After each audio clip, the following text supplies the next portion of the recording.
truly appreciate you joining me on another podcast today. We're going to dive into another conversation, but I want to say to you and yours, happy Thanksgiving. And I pray that in spite of the pandemic, you and yours will have a safe and blessed Thanksgiving. So, our topic today is create and protect your happiness. Create and protect your happiness. This is so important for all of you to engage in because some people think happiness comes from the outside. A lot of people think that, okay, what makes them happy is to have someone, maybe a lover, or to have family members. And of course, having your family together will make anybody happy, right? Some people think it's a job. Some people think it's having more money or it's relocating. And we come up with all of these reasons why we should be happy and what will make us happy. But we fail to understand that happiness is a condition of the heart. Happiness is a condition of the mind. Happiness is received by one creating it. The very same way you look to people to create happiness for you, you can create it for yourself. Not only will you create it for yourself, but you can protect it. So that we're talking about two different things here, creating happiness and protecting your happiness. So let's talk about creating happiness first, right? You're going to have to learn to create that for yourself. No one will ever make you happy. No one have the capacity to make you happy. Now, what they can do is they can come into your life and celebrate and endorse that happiness, nurture that happiness. But don't believe for one moment that people will make you happy. So many women make that mistake thinking, oh, if I get this guy, he'll make me happy, and so forth. Because what they're doing is they are trying to fix their loneliness with a companion. And I got to tell you this, man, bringing a companion in your life can do two things. It can really cultivate your happiness, endorse your happiness, celebrate your happiness with you, or it can be a living nightmare. Yes, it can be a living nightmare. So you have to own your own happiness. You have to create it. When you're entering into a relationship, you ought to bring happiness to that relationship. Right? You don't, oh, she's going to make me happy. He's going to make me happy. No, you frustrate yourself for the rest of your life thinking that way. Make yourself happy.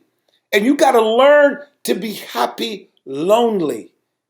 You got to learn to be happy all by yourself first before you think of being happy with a person, because a person should come into your life and help preserve and nurture and increase that state of mind that you have when you're happy. And there's several ways you can do it, man. Believe in yourself. First of all, you'd be shocked at how many people who don't even believe in themselves, who don't even believe that they are great, that they are powerful, that they're awesome, that they come with everything there is to create their own happiness. Yeah, I understand. Let's separate loneliness from happiness. Sometimes I think we make the mistake. And again, we're trying to fix our happiness with a companion. No, loneliness, watch this. Loneliness can only be fixed, watch this, when you do an autopsy, if you will, of your condition. Pull apart every piece of your life and see, okay, why are you lonely? Think about that. Why are you lonely? And in most cases, you will find that you're not really lonely. You just have messed up priorities, and you're not thinking straight. Yeah, you're not thinking straight.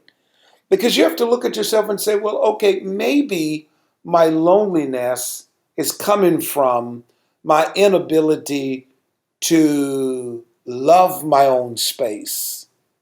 Sometimes it's good to be alone for a while at least. Just alone. Stay away from the clutter, the crowd, the people around you. Learn to, single people, listen to me. If you're by yourself, you need to learn to love your loneliness. There's nothing wrong with it. Love your peace. Get happy alone. Happy driving in your car, no drama. You're not fussing at nobody. You're not going home thinking, oh God, I don't want to be in that house. you know, be happy in that state of mind that you can go home, you can take your shoes off, and if you want to leave it at the door, no woman's going to tell you, take your shoes up. Learn to be happy in your loneliness, knowing that, you know what, you can get up and you could throw your clothes wherever, you could just lay out on the couch. You could watch TV. You could do whatever you want to do. Nobody is preoccupying your time, and taking up space and so forth. Which I'm not saying those things are not good. Everybody would want to have a companion around them, but you got to learn to embrace your loneliness. Sometimes I think we magnify loneliness so much that we make it a dirty experience, a horrible experience. It's good, man, because when you're alone, sometimes that's where you find your peace. That's where you find your happiness. So when someone invite themselves in your life, you then can say to yourself, let me think for a moment. Okay, I have to protect my happiness. So, what is this person bringing to the table? Is this person going to put my happiness in jeopardy, or are they going to come have fun with me? Ooh, that's good. Are they going to have fun with me? Some people will say, oh, I just want to get married. I just want somebody to love me. Well, a person can't love you if you're miserable and unhappy. It's not going to work. You have to create your own happiness. Get to that place where you're happy with how you look. Do you know how many people don't like how they look? And if you don't like how you look, how do you expect somebody to like you? How do you expect somebody to be happy with you if you are not happy with yourself? Now, it took me a long time to get to where I am, because I think I've shared with you on a previous podcast where, as a kid growing up, I really didn't think much of myself. I had very low self-esteem. I was a very insecure, shy little boy. And I remember there was a time in my life I didn't like me. I didn't like how I look. I would compare myself with other people, and I would wish I was looking like that person. And I really at one point felt that God shortchanged me, when He made me. But as you grow older, you evolve. And some of you, I think that's what you have yet to do, is to be transformed into a new way of thinking. And it took a lot of issues in my life to bring me to a place where, look at here, honey, let me tell you something. I love me some Henry. Oh, yes. I love this dude right here. I love me. What? I love me. Love me. And because I love me in such a way, I am happy with me. Happy with me. I love my skin tone. I love who I am. I love who God made me as a man. Don't want to be a woman. God made me the height, of who I am. I've accepted that. I'm not going to grow an inch taller. I love my size now. Of course, I try to get rid of my little belly fat and all that kind of stuff. That's different. You improve on yourself and you work and you make yourself better. But I love me. When I lay down, I love me. I love me. When I put on clothes, I love me. I love looking at my pictures. I just love me. And some people may say, you're all into yourself. Whatever.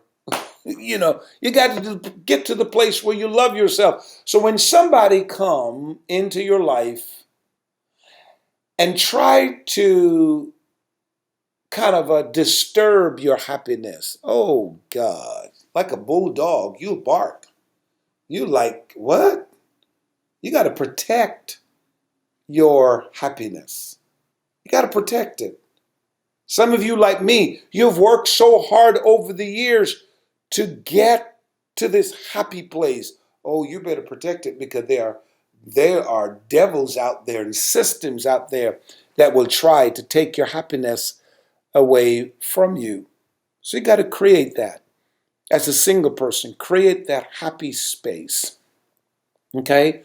Create that happy space. Create that happy space of doing what you like to do.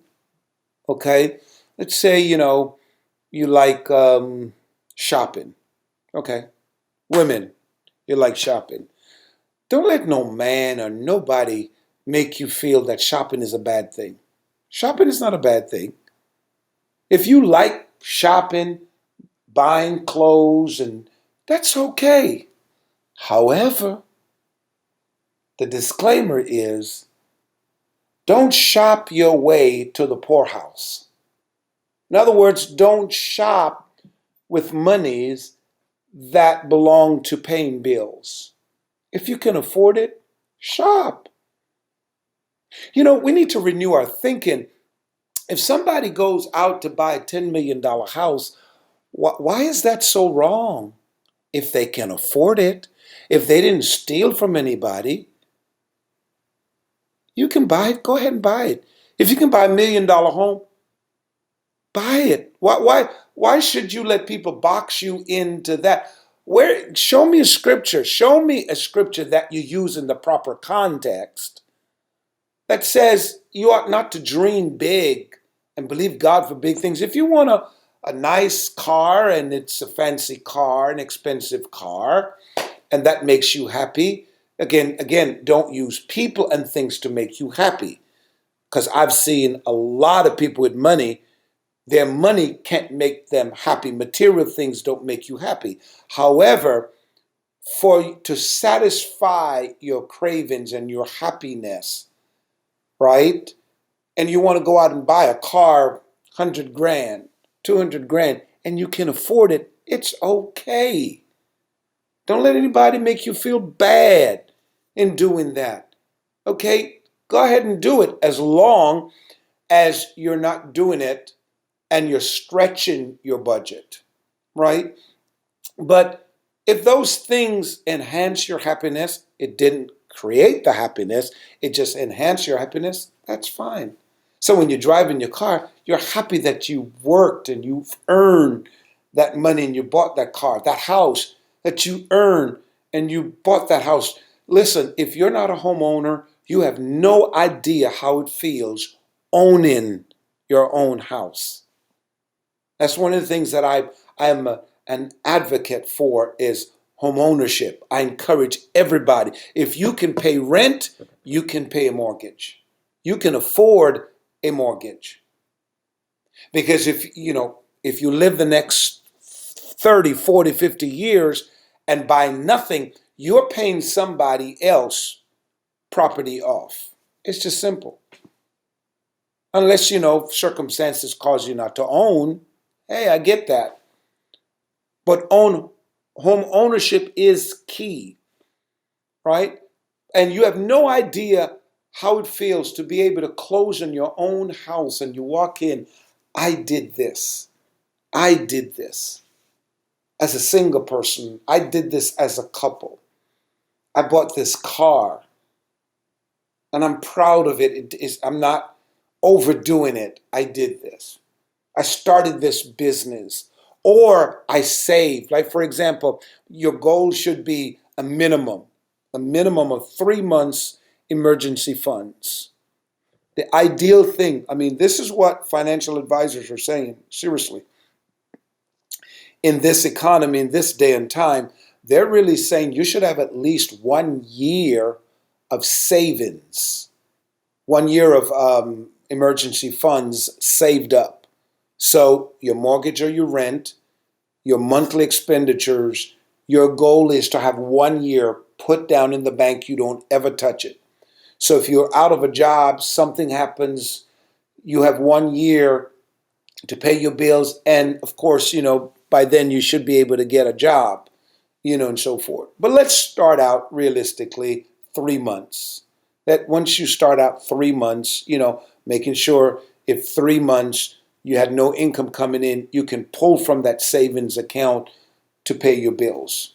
Then once you get 3 months in, work towards getting 6 months worth of expenditures saved up in your savings account, and then go to a year. But here's the point that I'm making. It is so important that you understand that when you have savings, it's a feeling that brings comfort and happiness when you can say, I've got this in my savings account. I'm not talking your checking account that you're writing checks against and so forth. I have this much that I can save up, that I know for any emergency I can do this. That can enhance your happiness. It's a part of creating your own happiness, is to know that you believe in yourself, you embrace your beauty, you embrace your personality, but you also embrace your wisdom in securing your financial security, if you will, your financial comfort, right? So you got to embrace the idea that you must create this happy place for yourself where you believe in you. You believe in you. The truth is, I believe in you.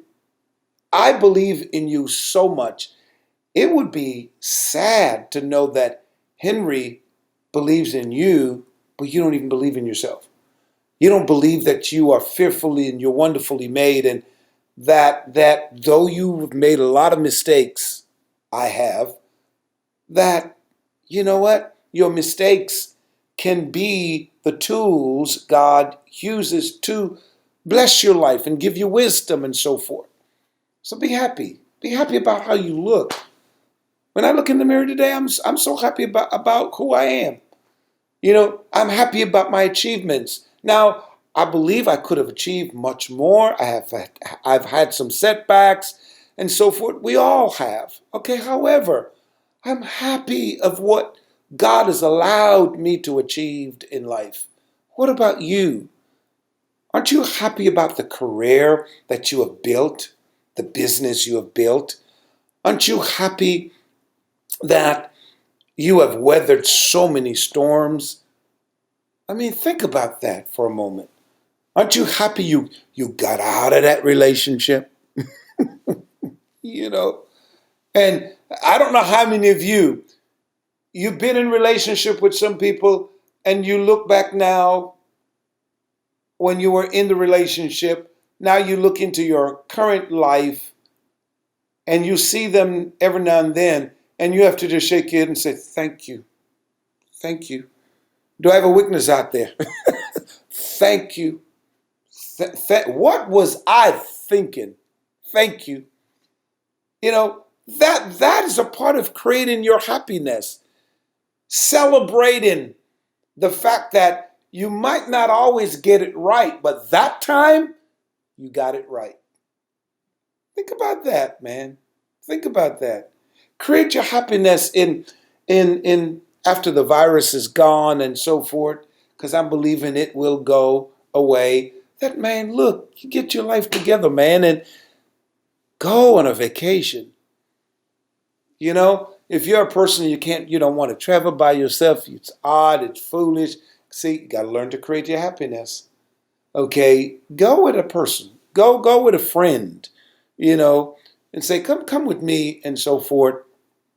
Let's go enjoy life, and so forth. You're a woman, get another woman friend. You're a man, you may say, okay, it's odd. No, listen, If you know you're not that way, just go. Have fun, man.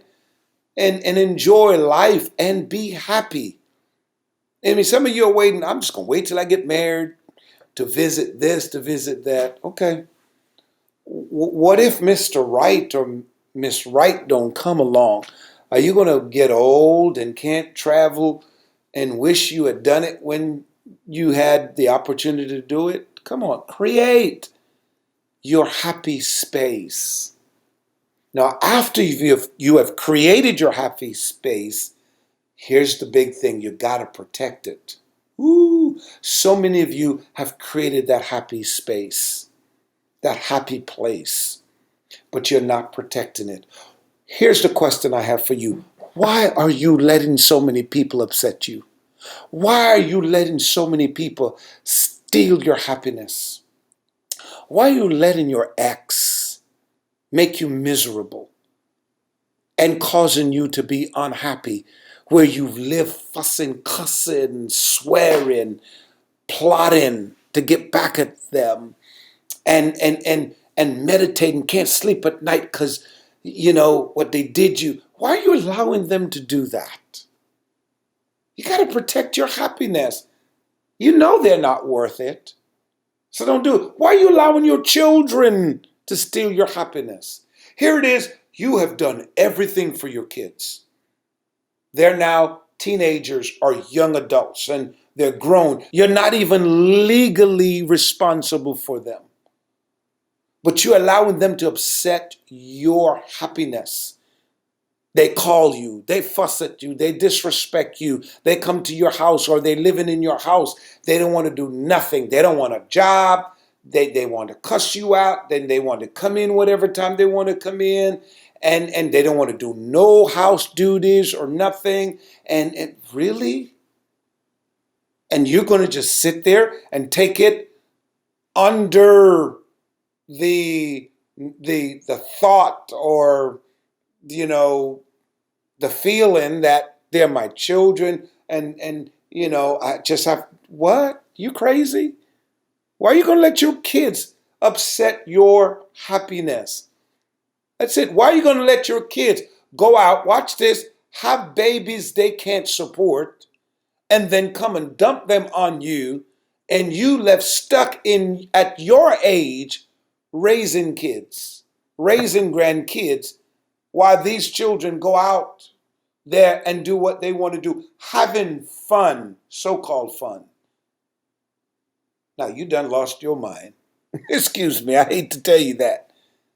Don't let nobody steal your happiness. If you've created it, you've worked hard to get to this place where you are. Don't do it. Protect your happiness. Don't let somebody else's mistake and their unwillingness to change their lives become your problem. Ooh, that's good. That's good. Please hear me. Do not let people and the stuff they do rob you of your happiness. Come on now. Don't be having a good day, and in that good day, you get a phone call, and you look at the number, and they're going to bring some drama. When they get done with you, your day's going to be messed up. Why take the call? Why? Protect your happiness. Send it to voicemail. They'll call you with a blocked number. Why you got to answer a blocked number? Why you got to answer numbers you don't recognize? You're protecting your happiness. You go to work. You know what they're plotting. Why do you have to go to lunch with them?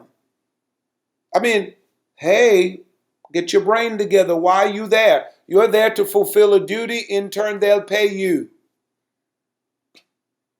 Why are you going to let people upset you? As a spiritual leader, but also someone who hired people and I have people working for me and so forth. And believe me, people got drama. Whether it's in God's house or the White House, the poorhouse, I don't care. Family, drama. People full of drama. And I recognize as a leader, You see, people look to me every Sunday, every Wednesday, every day on social media. They're looking for empowerment. They're looking for instructions, corrections, suggestions on how they can better their lives. So I have to spend quality time making sure that I provide the Word of God, the good news of the gospel. I have to be at that right place with the right frame of mind to bring them that potent word. So therefore, I cannot allow myself to be distracted by people and the crazy stuff that they do. I can't afford to allow myself to go on stage and speak or go live on social media with a bitter, angry tone, or, lose my concentration because of a phone call or because people and the crazy stuff they do. I can't do that. So the people who I supervise and so forth, whether at the church or Hidden Fernandez Ministries or Zoe Stream or the University of Fort Lauderdale, I got to keep my sanity together. I'm not going to let people drive me crazy. The devil is a liar. I'm not going to get people drive me crazy. I always tell them, what is the objective? Whether ministry or business, what's the objective? To succeed, to produce. So if whatever they're going to bring before me, whatever crazy stuff, does it support the agenda of the company? And if it doesn't, keep it to yourself. Don't play that game. Don't. That's it. And I understand, I shared this with someone the other day. Trust me, I'm a smart guy, and you ought to be smart too. Come on now. And I know you're smart. You have to be smart to be able to discern people. Discern people. See, I tell people all the time, you may think I don't pick up the negative ones. You may think I don't know who are for me or who are against me, or who is just there,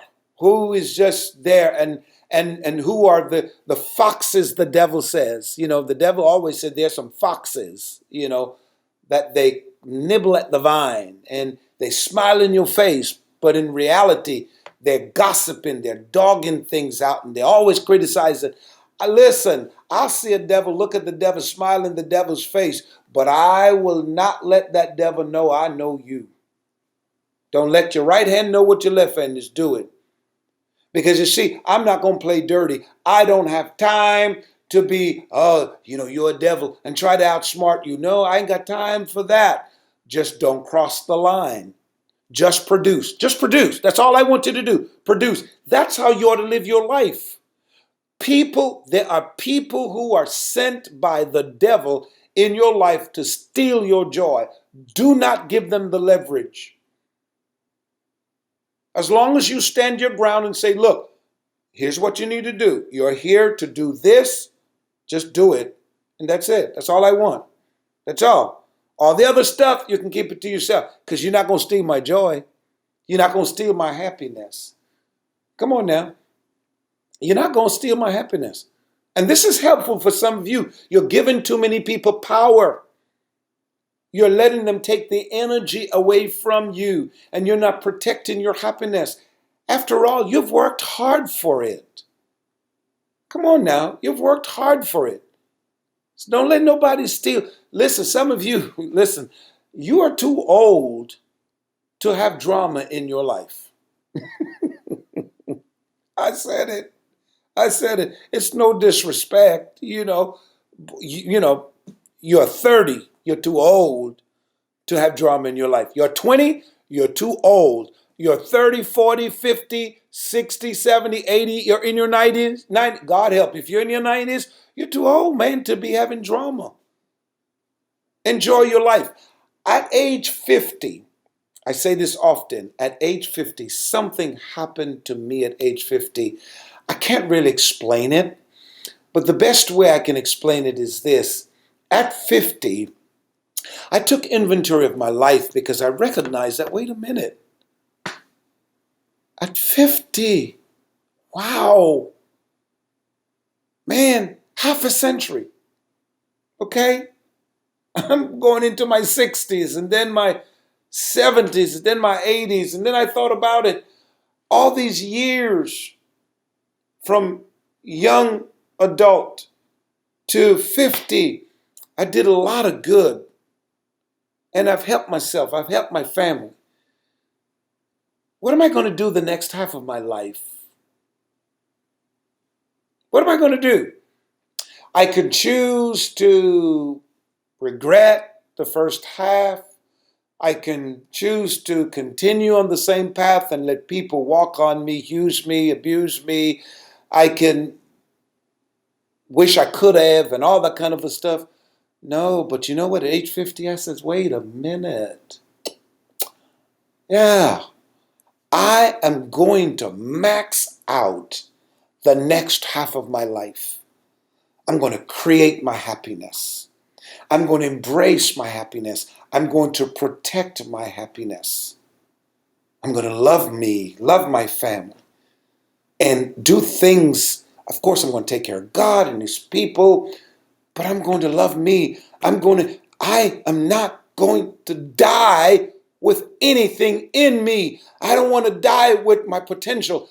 I want to max out my full potential. I want to make sure when I die, there was absolutely nothing else for me to do on the earth. No other place for me to go. No other vision to fulfill. I want to die empty. I don't want the world to lack my potential when I'm dead and gone. And then I tell you what, I refuse to open the door to every day that God has given me new mercies.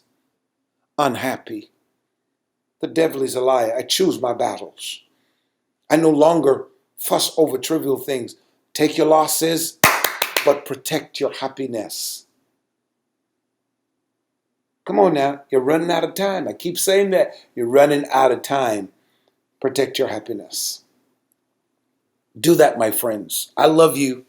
I love you, and I hope you pass this information on to a friend because you know somebody in your life need this kind of a up-in-your-face conversation. You need to create your happiness and protect it at the same time. I'll see you next time on the next podcast.